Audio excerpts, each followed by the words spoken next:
سلام اس آقا پر دل لاکھوں جس نے جوڑ دیے. دل بکھرے ہوئے تھے نا.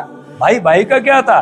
دشمن تھا، ہے نا. ان کا نعرہ یہ ہوتا تھا نقاتل الاعداء فإن لم نجد فإخواننا. ہم دشمنوں سے لڑتے ہیں، دشمن نہ ملے اپنے بھائیوں کے گلے ہی کاٹتے ہیں. یہ ان کا کہنا تھا. لیکن رسول پاک صلی اللہ علیہ وسلم کو اللہ نے بھیجا تو اللہ نے سب کے دلوں کو آپ کے ذریعہ سے جوڑ دیا. اس لیے شاعر کہتا ہے سلام اس آقا پر دل لاکھوں جس نے جوڑ دیے، دنیا کو دیا پیغام سکون فتنوں کے رخ موڑ دیے. دنیا کو دیا پیغام سکون فتنوں کے رخ موڑ دیے. چاروں طرف فتنوں کی آماج گاہ یہ زمین بن گئی تھی. ہر طرف فتنہ ہی کیا تھا؟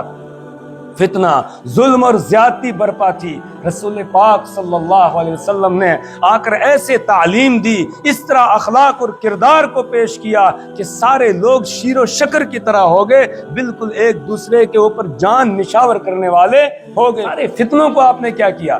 دور کر دیا، فتنوں کے رخ موڑ دیے اور آپس میں پیار کو بانٹا، محبت کو بانٹا اور ایک سکون کا ماحول آپ نے پیدا کر دیا. اب نہ ڈاکوؤں کا خطرہ ہے، نہ چوروں کا خطرہ ہے، نہ کسی اور چیز کا خطرہ ہے. آپ نے ایک موقع پر پیشن گوئی کی تھی، ایک وقت آئے گا صنعاء یمن سے ایک عورت اکیلی چلے گی اور وہ زیورات کے ساتھ لدی ہوئی ہوگی، آ کر کعبہ کا طواف کرے گی، طواف کر کے واپس جائے گی. اس کو کسی کا بھی کوئی خوف اور ڈر نہیں، کسی کا کوئی خوف، اللہ کے علاوہ کسی کا ڈر اور خوف اس کو نہیں ہوگا. اس طرح کا امن اور امان قائم کر دیا. اسی کو شاعر کہتا ہے سلام اس آقا پر دل لاکھوں جس نے جوڑ دیے، دنیا کو دیا پیغام سکون فتنوں کے رخ موڑ دیے. اس محسن عالم نے کیا کیا نہ دیا انسانوں کو، دستور دیا منشور دیا کئی راہیں دی کئی موڑ دیے.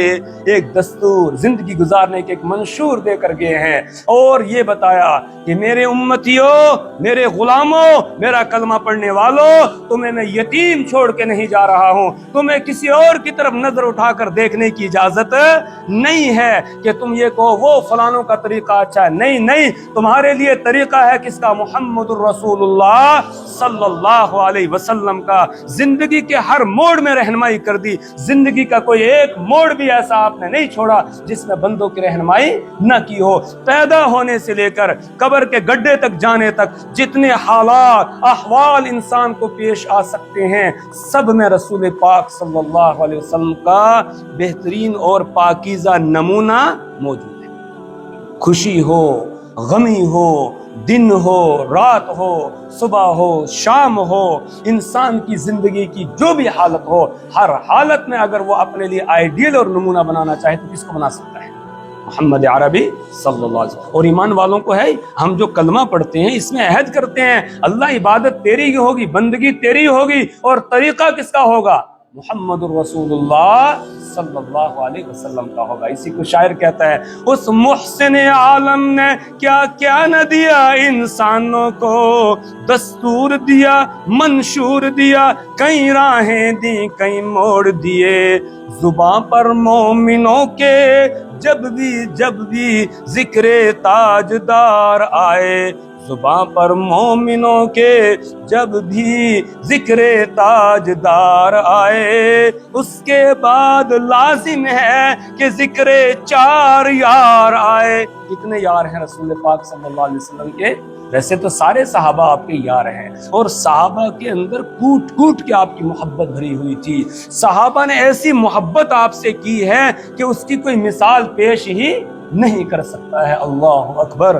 جب آپ کا وصال ہو گیا، آپ دنیا سے پردہ فرما گئے، تو اس وقت صحابہ کے کیا حالت ہو گئی تھی، رو رو کر. حضرت انس رضی اللہ تعالیٰ عنہ فرماتے ہیں جس دن رسول پاک صلی اللہ علیہ وسلم مدینہ طیبہ آئے تھے، مدینہ کے در و دیوار روشن تھے، لیکن جس دن آپ تشریف لے گئے تو ہمیں لگ رہا تھا کہ اب تاریکی ہو رہی ہے، کوئی در و دیوار جو ہے دیکھنے کو جی نہیں چاہ رہا تھا. ایسا ماحول ہو گیا تھا. کئی صحابہ وہاں سے چلے گئے. حضرت بلال رضی اللہ تعالیٰ عنہ جو اذان پڑھتے تھے مؤذن تھے رسول پاک صلی اللہ علیہ وسلم کے، انہوں نے ارادہ کر لیا کہ اب میں یہاں نہیں رہ سکتا ہوں، کیونکہ پہلے جب اذان پڑھتا تھا، اذان میں جب کہتا تھا اشہد ان محمد رسول اللہ صلی اللہ علیہ وسلم، جب میں اذان پڑھتا تھا رسول پاک صلی اللہ علیہ وسلم جملے کو سنتے تھے، اس کا جواب دیتے تھے، میں خوش ہوتا تھا کہ حضور سن رہے ہیں، لیکن اب میں اذان دوں گا کون جواب دے گا؟ یہ کہا کہ اب میں اذان پڑھ ہی نہیں سکتا ہوں۔ حضرت ابوبکر صدیق رضی اللہ تعالیٰ نے مجبور کیا تو ان کی بات مان لی، پھر رہے وہیں۔ حضرت فاروق اعظم رضی اللہ عنہ کا زمانہ ہے، کہا اب میں یہاں نہیں رہ سکتا ہوں، دیکھتا ہوں میرا مدنی مجھے نظر نہیں آتا، میرا حبیب میرا محبوب مجھے نظر نہیں آتا ہے، اب میں ملک شام جاؤں گا۔ حضرت عمر رضی اللہ عنہ کی بات نہیں مانی، ملک شام چلے گئے اور جہاد میں جا کر شرکت کی، حصہ لینا شروع کیا۔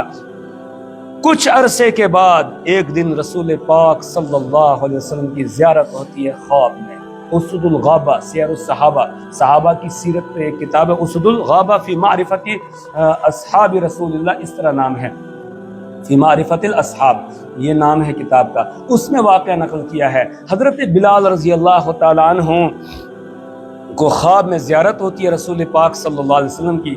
رسول پاک صلی اللہ علیہ وسلم فرمایا بلال ہماری ملاقات کے لیے نہیں آؤ گے، بلال ہماری ملاقات کے لیے نہیں آؤ گے، اللہ ہمیں بھی نصیب کرے، اللہ بار بار نصیب کرے۔ جو روزہ اقدس پر حاضر ہوا اس نے گویا رسول پاک صلی اللہ علیہ وسلم سے ملاقات کر لی، اللہ ہمیں وہاں کی حاضری نصیب کرے، اللہ اپنے گھر کا حج نصیب کرے، اپنے گھر کا عمرہ نصیب کرے، اپنے رسول صلی اللہ علیہ وسلم کی مسجد نبوی میں نماز پڑھنا نصیب کرے، آپ کے روزہ اقدس پر حاضر ہو کر وہاں درود و سلام پیش کرنا اللہ ہمیں نصیب کرے۔ تو آپ نے فرمایا بلال حاضری کے لیے نہیں آؤ، ملاقات کے لیے نہیں آؤ گے؟ بس اس کے بعد آنکھ کھل گئی، پھر کہاں آنکھ لگتی، پھر تو اٹھ گئے، تیاری شروع کر دی، صبح کو رخت سفر باندھ کر مدینہ کی طرف آ گئے ہیں۔ جب مدینہ منورہ میں پہنچے لوگوں نے حضرت بلال کو دیکھا، دیکھتے ہی رسول پاک صلی اللہ علیہ وسلم کا زمانہ ان کو یاد آ گیا۔ کچھوں نے آ کر کہا بلال ہمیں رسول پاک صلی اللہ علیہ وسلم کے زمانے کی اذان سنا دیجئے۔ بلال رضی اللہ تعالیٰ نے جواب دیا میں اذان نہیں دے سکتا ہوں۔